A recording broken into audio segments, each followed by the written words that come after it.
On the 3rd of September 1939, Prime Minister Neville Chamberlain addressed the nation with words that confirmed what everyone had feared. Britain was at war with Germany. The Royal Air Force possessed approximately 2,000 aircraft. The Luftwaffe fielded nearly 4,000, but the numerical disadvantage was only the beginning. Britain's industrial capacity appeared formidable on paper. Thousands of factories, millions of workers, centuries of manufacturing expertise. Yet military planners confronted a problem that rendered these advantages nearly meaningless. They possessed no practical ability to protect the concentrated factories that would build the weapons of war. Every major manufacturing center sat vulnerable to aerial bombardment, and a single successful raid could eliminate months of production in an afternoon. The mathematics of industrial concentration proved brutal. Shadow factories had been constructed throughout the late 1930s, massive purpose-built facilities designed for aircraft and engine production. The Spitfire Supermarine Works at Southampton employed 4,000 workers in one location. Castle Bromwich Aircraft Factory near Birmingham covered 250 acres under one roof. Rolls-Royce concentrated aero-engine production at Derby in facilities employing thousands. These magnificent industrial monuments represented Britain's manufacturing strength, and they were indefensible. The RAF possessed approximately 700 modern fighters at war's outbreak. Distributing these across Britain's industrial heartland meant perhaps 20 aircraft, protecting any given factory at any moment, assuming perfect distribution and no operational requirements elsewhere. A German bomber formation of 50 aircraft could overwhelm such defenses easily. The anti-aircraft situation proved equally inadequate.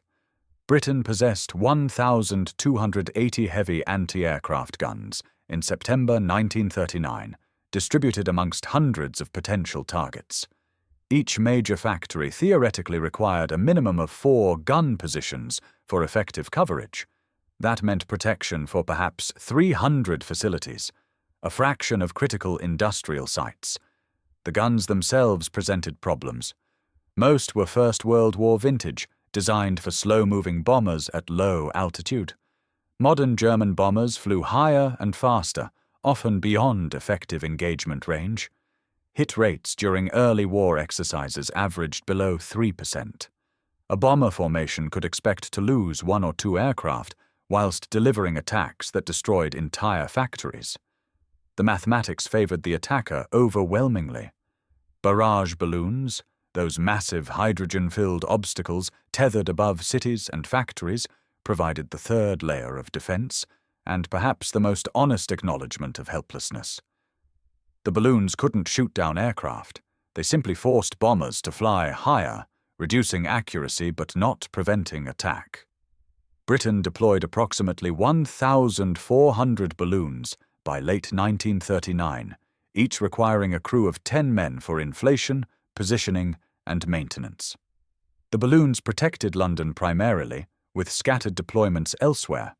Most factories operated without balloon protection, and those that possessed it understood that balloons merely complicated bombing rather than preventing it. The entire defensive system, fighters, guns, balloons, represented desperation rather than solution.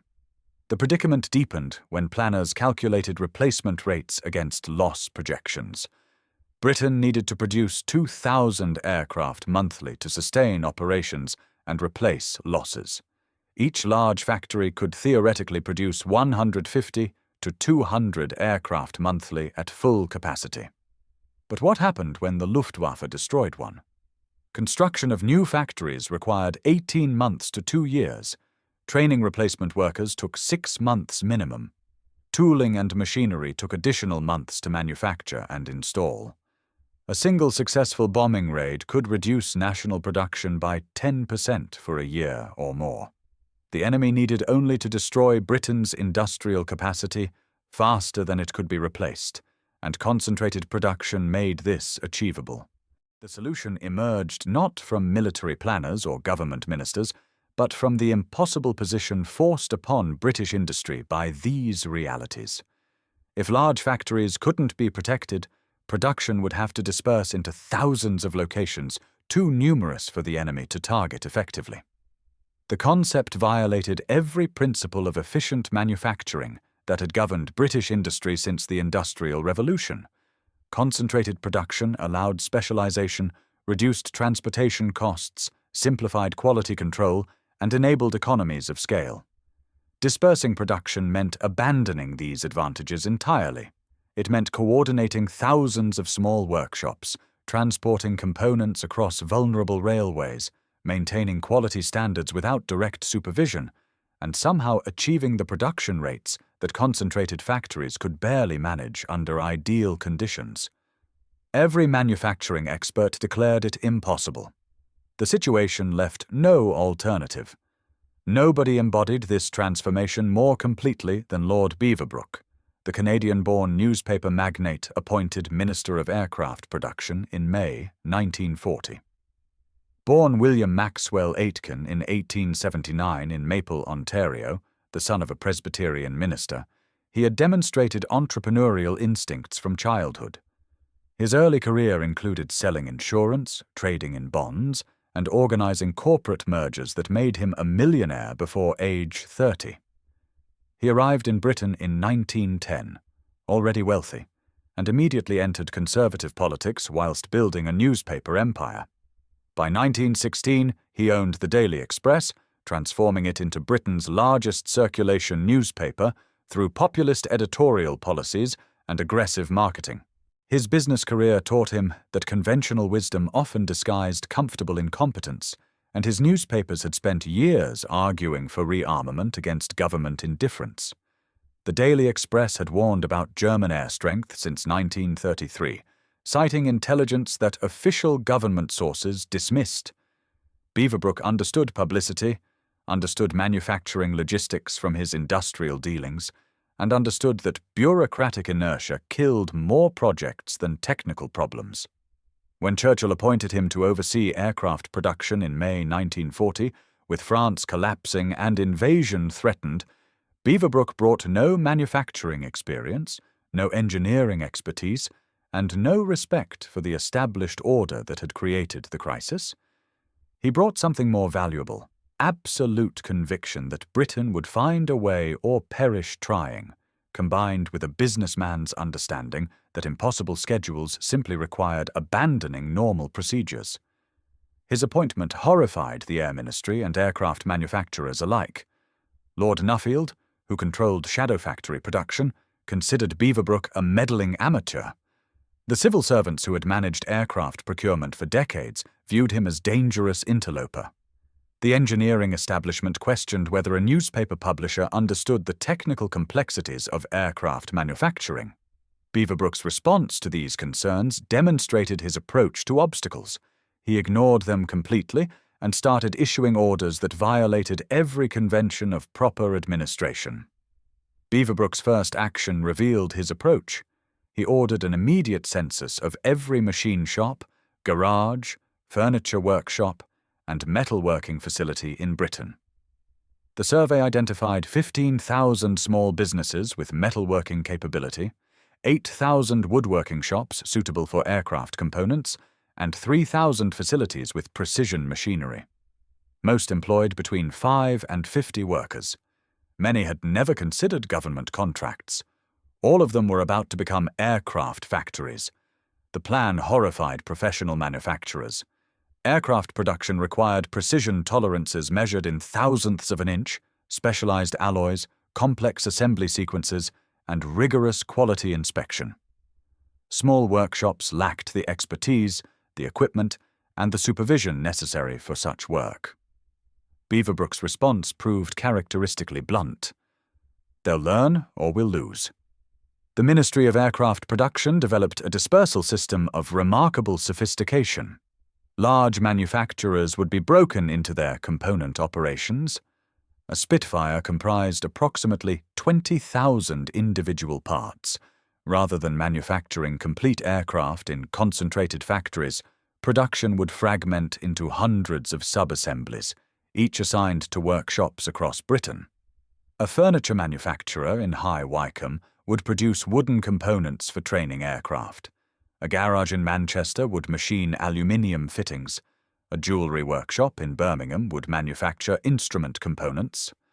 A piano factory would produce aircraft ribs.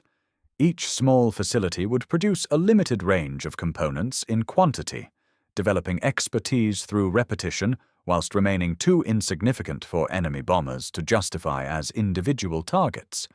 The transformation occurred with impossible speed.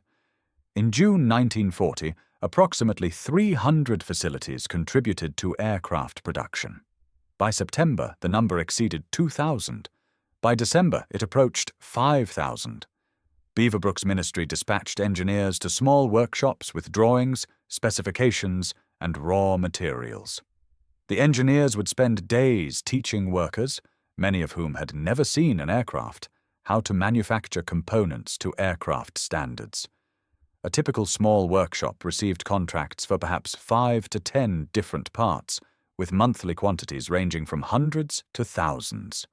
The workshop owner would reorganize their facility, hire additional workers if available, and begin production. Quality inspection occurred at collection points where lorries gathered components for transport to assembly factories. The human scale of this transformation proved staggering. Rose Ellis, a 23-year-old woman working at a small machine shop in Coventry, later recalled, "Monday we made parts for sewing machines.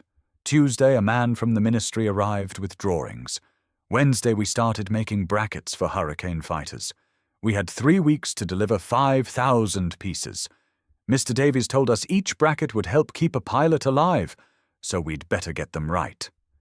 Between June and December 1940, small workshops across Britain hired an additional 180,000 workers, many of them women entering industrial employment for the first time. These workers received minimal training, often only days, before beginning production of components where mistakes could kill pilots.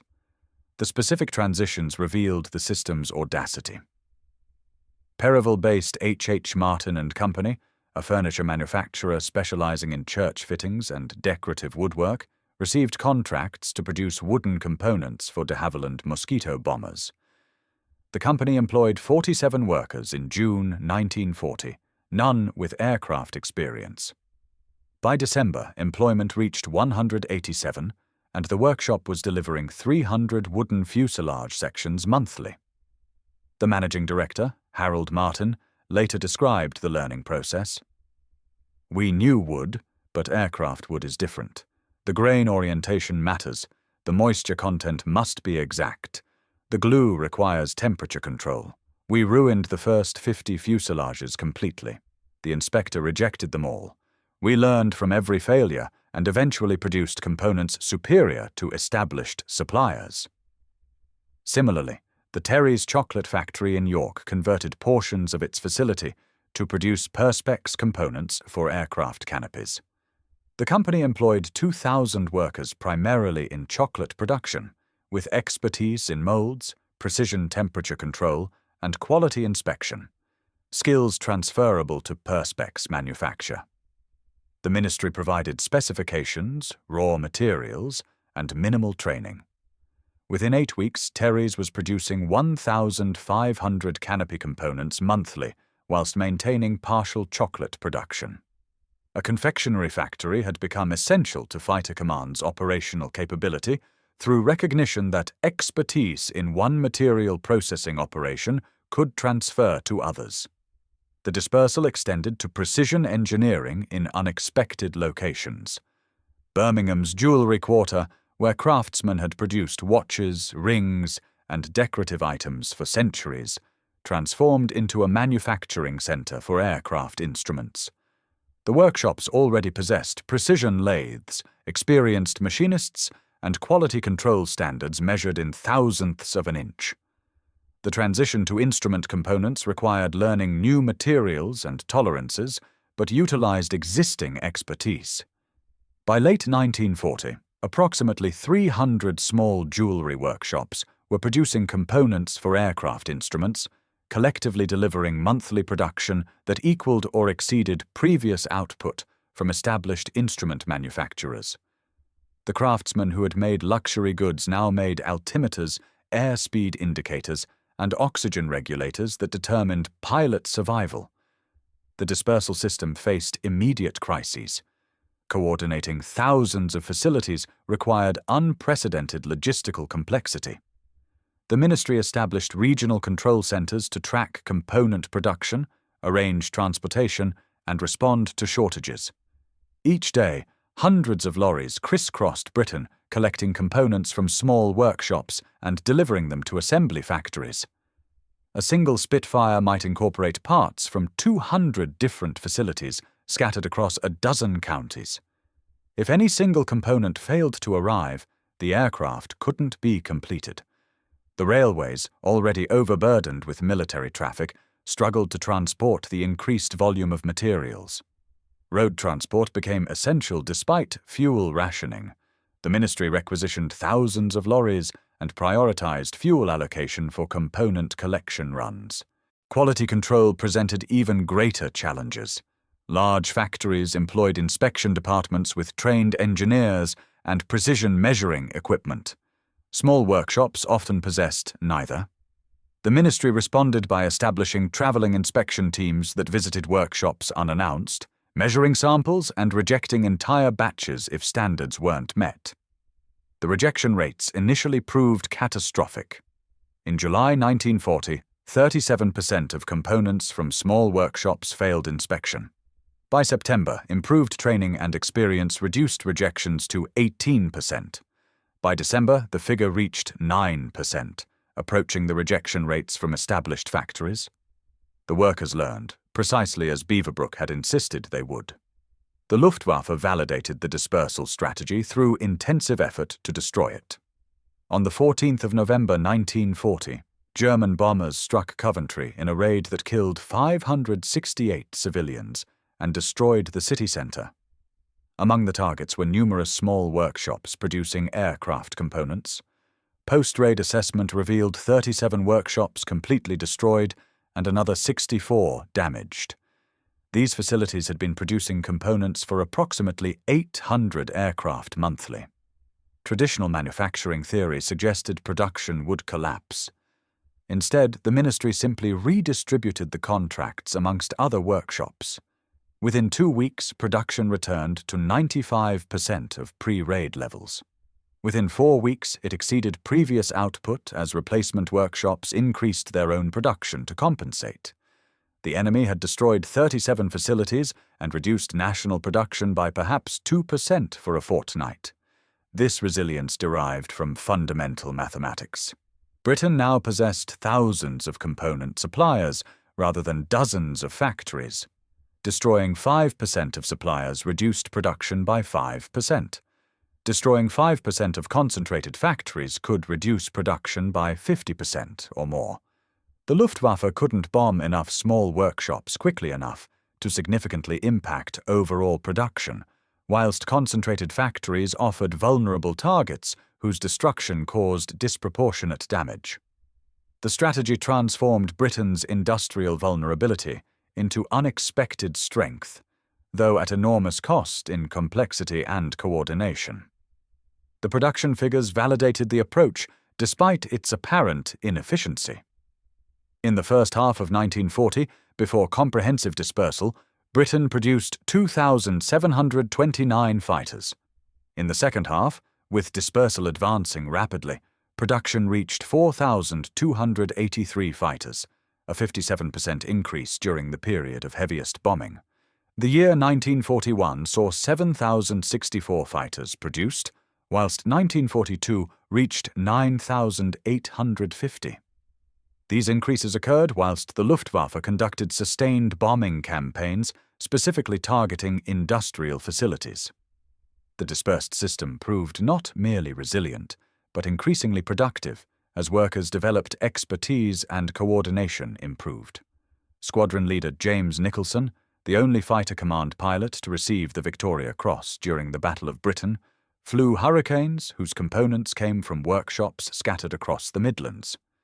His aircraft, P-3576, entered service in August 1940, manufactured during the period of maximum dispersal implementation.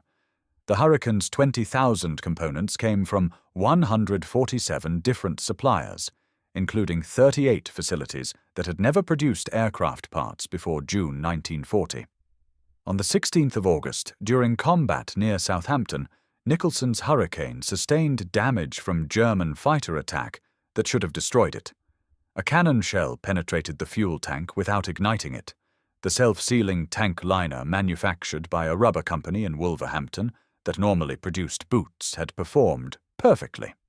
The control cables remained functional despite multiple hits. Steel cable from a Sheffield manufacturer that usually supplied mining equipment exceeded specification. The airframe withstood stress that exceeded design specifications by 30%. Aluminium components from workshops in Birmingham maintained integrity under battle damage. Nicholson, despite being wounded and burned, pressed his own attack and destroyed an enemy aircraft before bailing out. Post-combat inspection of P-3576 revealed damage to components manufactured by 11 different workshops, none of which had existed as aircraft suppliers 6 months earlier. Every component had performed exactly as designed, despite coming from inexperienced manufacturers working under impossible conditions. The propeller, manufactured by Rotol in Gloucester using subcomponents from 14 suppliers, continued functioning with one blade damaged.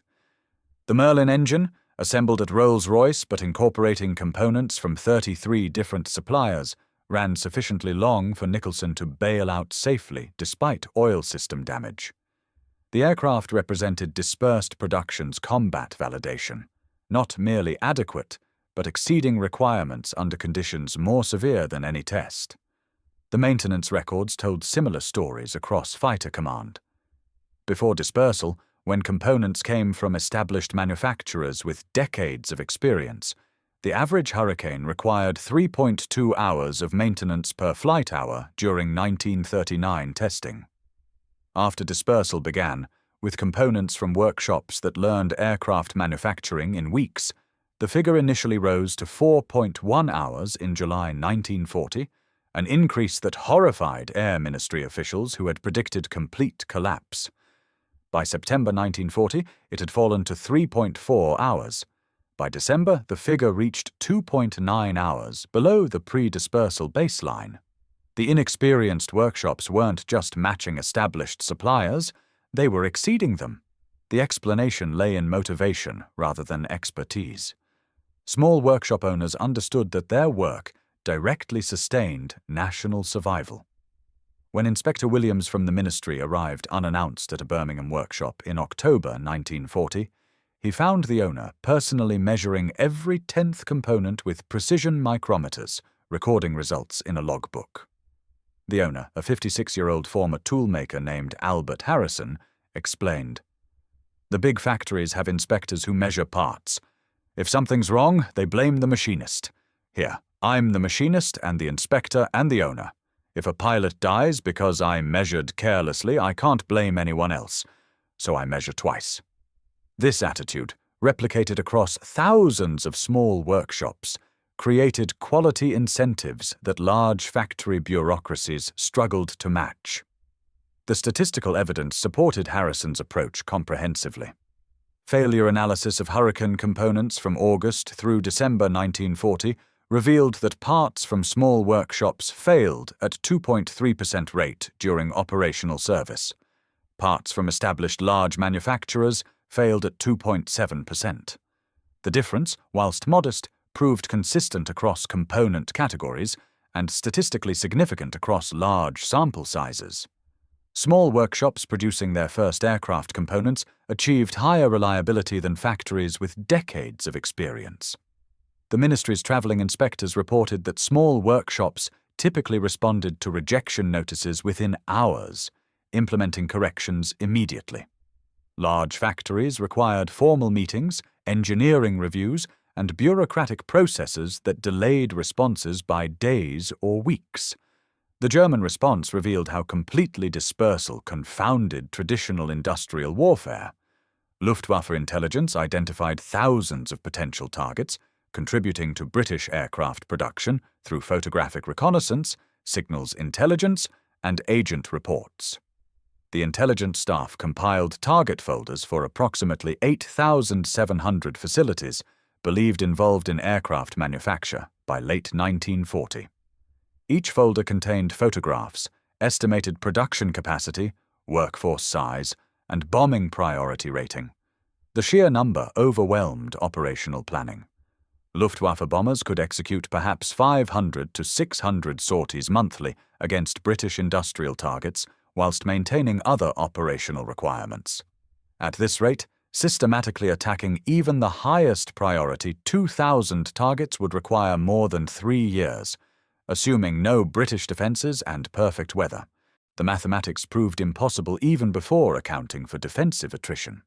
British fighters, anti-aircraft fire, and operational losses meant that perhaps 70% of sorties reached targets and returned safely. This reduced effective monthly attacks to perhaps 400. British repair capabilities meant that many damaged facilities resumed production within weeks. The Luftwaffe operational research staff calculated that destroying Britain's aircraft industry comprehensively would require approximately 75,000 bomber sorties over 18 months minimum, assuming optimistic damage assessments and ignoring British repair capabilities. Germany's bomber force simply couldn't sustain such campaign whilst supporting ground operations and defending against RAF bombing. The dispersal strategy had rendered industrial bombing operationally impossible through pure mathematics of target proliferation. Captured German intelligence documents from 1941 acknowledged the predicament with remarkable candor. A Luftwaffe General Staff assessment dated March 1941 stated, "British aircraft production has proven unexpectedly resilient to bombing operations conducted throughout 1940. Intelligence identifies production facilities too numerous for effective targeting using available bomber resources. Concentrated bombing campaigns against identified major factories, including successful raids on Supermarine Southampton and Coventry facilities, have failed to produce anticipated production reductions. British production increased 47% during period of heaviest bombing. Small workshops demonstrate capacity to assume production from destroyed facilities within days. This dispersal strategy has effectively neutralized industrial bombing as viable operational approach to reducing British fighter strength. Alternative strategies must be developed." The document circulated amongst Luftwaffe command represented remarkable admission. The enemy had solved a problem Germany couldn't counter. German industry possessed the technical capacity and resources to implement similar dispersal, but lacked the administrative coordination, transportation infrastructure, and time required for transformation, whilst sustaining existing military operations. The Nazi economic system, with its competing bureaucracies and inefficient resource allocation, couldn't replicate the streamlined command structure Beaverbrook had imposed. The window for dispersal had closed before German leadership acknowledged its necessity. The strategic bombing campaign that Britain later conducted against Germany demonstrated the contrast with devastating clarity. German industry remained largely concentrated in traditional manufacturing centres despite years of Allied bombing. The Ruhr Valley contained 67% of German steel production, 73% of coal mining, and the majority of heavy industry essential to the German war effort. This concentration created target-rich environment that British and American bombers exploited ruthlessly. When Bomber Command struck the Ruhr, each successful raid reduced German production capacity proportionally. The Mona and Eder Dams raid in May 1943 disrupted Ruhr industry for months, reducing steel production by 18% and forcing evacuation of factories throughout the valley. Water-powered facilities shut down. Transportation networks flooded. Power generation collapsed. Similar concentrated targeting against ball-bearing plants demonstrated industrial warfare's potential when executed against concentrated production. Germany manufactured approximately 90% of its ball bearings at 3 facilities: Schweinfurt, Cannstatt, and Erkner. American 8th Air Force raids against Schweinfurt in August and October 1943 destroyed substantial portions of manufacturing capacity. German ball bearing production fell by 42%, forcing immediate restrictions on aircraft and tank production. The raids cost American forces dearly. 60 bombers lost in the October raid alone, but demonstrated that concentrated industry remained vulnerable to determined attack. Had Britain concentrated fighter production similarly, 3 successful Luftwaffe raids in 1940 could have eliminated comparable percentage of British capacity. Dispersal had prevented such catastrophic vulnerability. The synthetic fuel facilities illustrated the pattern repeatedly. Germany produced synthetic fuel at 12 major plants, each representing years of construction and billions of Reichsmarks investment. These facilities couldn't be dispersed. The Fischer-Tropsch process required massive reactors, precise temperature control, and integration with coal mining operations. Allied bombing beginning in May 1944 reduced German fuel production from 316,000 tons monthly to 107,000 tons by September. Luftwaffe operations suffered immediate impact.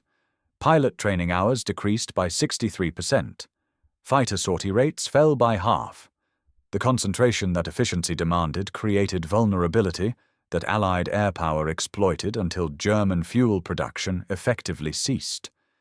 Germany possessed the industrial expertise and resources to disperse component manufacturing as Britain had done, but lacked the time, transportation capacity, and administrative coordination to implement such transformation whilst sustaining existing military operations. The irony of this reversal proved striking.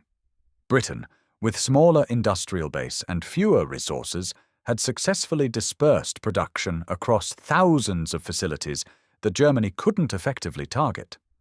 Germany, with superior industrial capacity and resources, remained concentrated in traditional manufacturing centres that Allied bombers could strike repeatedly.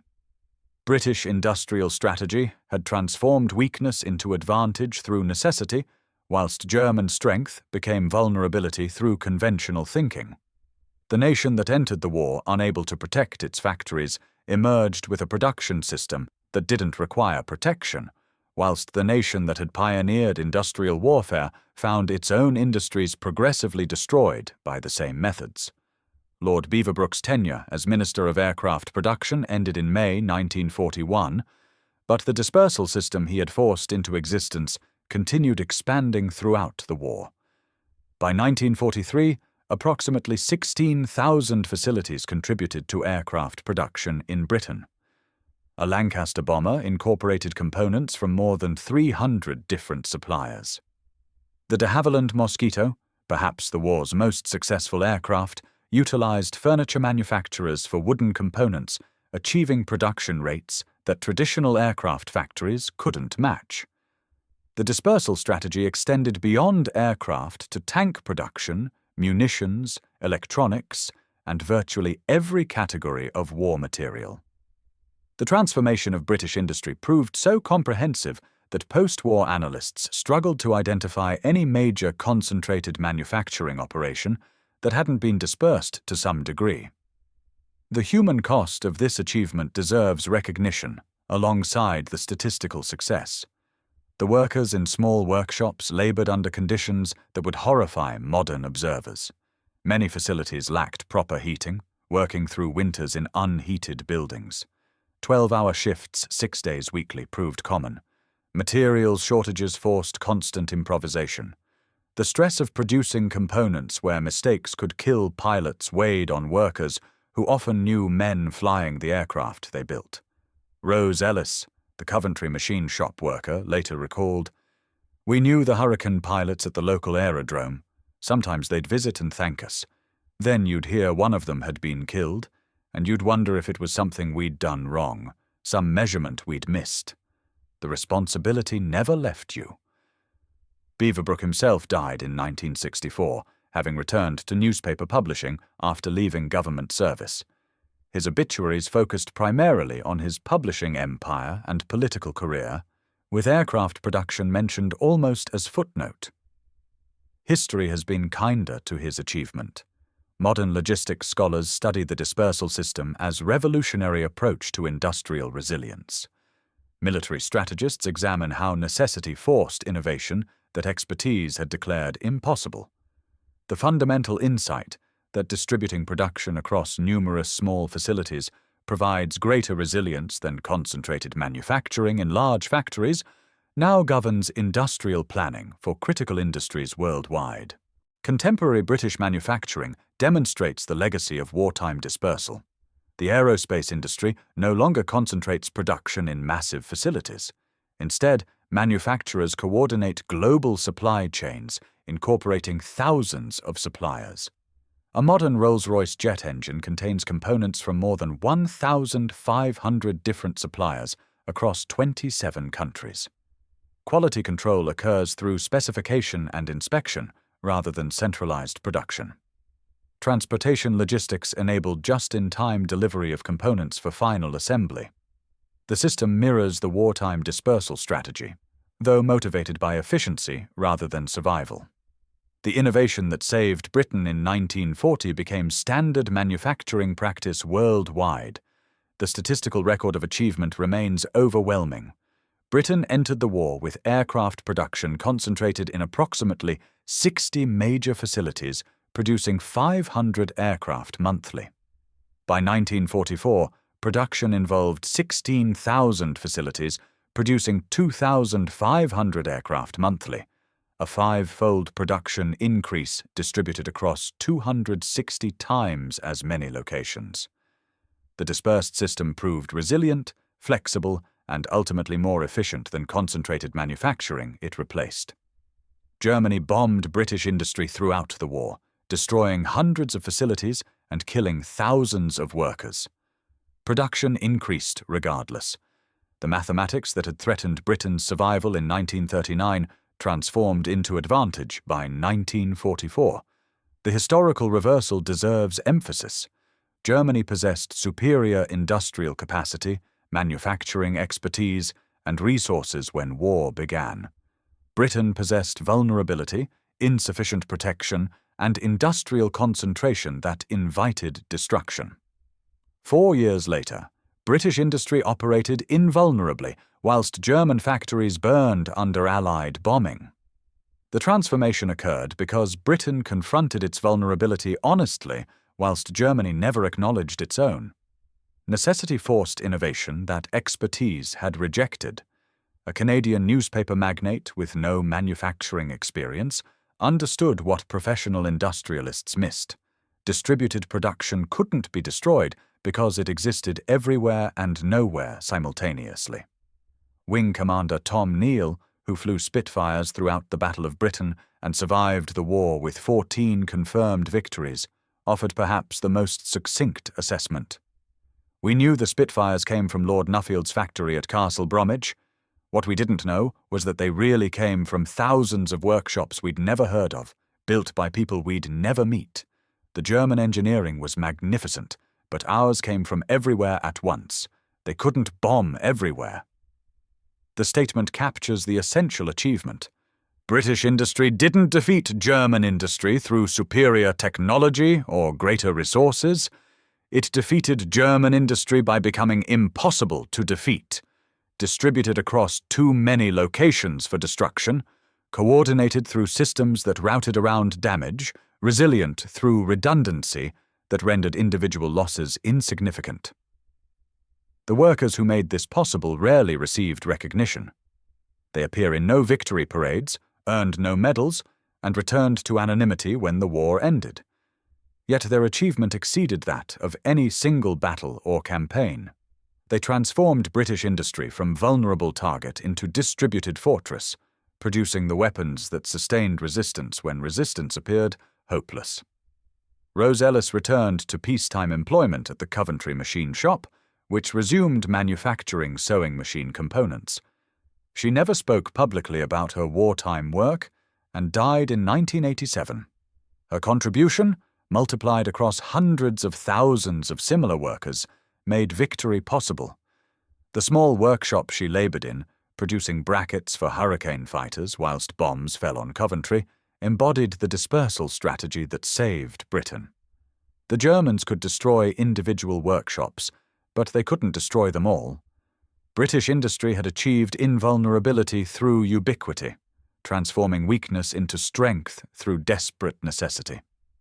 The concentrated factories that appeared so formidable in 1939 proved vulnerable. The dispersed workshops that appeared so inadequate proved unbeatable. German engineering came in second place,